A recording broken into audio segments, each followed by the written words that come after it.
నమస్కారం, నా పేరు గీత. Welcome to CJRTV. తాజా వార్తల విషయానికి వస్తే, బీజేపీలో ఘర్ వాపసీ నడుస్తోందని, బీజేపీలో పోటీ ఎక్కువగా ఉంటుందని ఎంపీ అరవింద్ అన్నారు. మంగళవారం మీడియాతో మాట్లాడుతూ పార్లమెంటు ఎన్నికల కోసం పార్టీ శ్రేణులు సిద్ధంగా ఉన్నాయన్నారు. మూడోసారి కూడా కేంద్రంలో బీజేపీ అధికారంలోకి వస్తుందని ధీమా వ్యక్తం చేశారు. మోడీ మూడోసారి ప్రధాని కానున్నారు.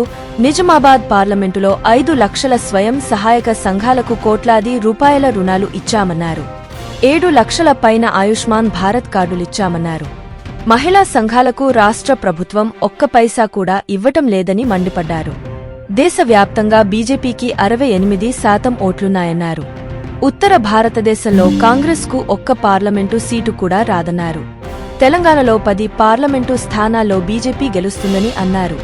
నిజామాబాద్ మార్కెట్లో పసుపు రేటు 14,000గా ఉందని, పసుపు రేటు మరింత పెరుగుతుందని తెలిపారు. గత 2 ఏళ్లుగా పసుపు రైతులకు మేలు చేసేలా స్పైసీస్ బోర్డు, పసుపు బోర్డు పనిచేస్తోందన్నారు. కేంద్రం పసుపు ఎగుమతులు పెంచటం ద్వారా రైతులకు మంచి ధరలు వస్తున్నాయని తెలిపారు. ప్రధాని మోడీ చొరవతో పసుపు రైతులకు మేలు చేకూరనుందన్నారు. మోడీ ప్రపంచ దిశానిర్దేశకుడన్నారు. రాజకీయ నాయకుడనే మాటకు అర్థాన్ని మార్చేసిన నేత మోడీ అని ఎంపీ అరవింద్ పేర్కొన్నారు. మరి ఒక తాజా వార్తలతో మీ ముందుకు మళ్లీ వస్తాను. అంతవరకు సెలవు.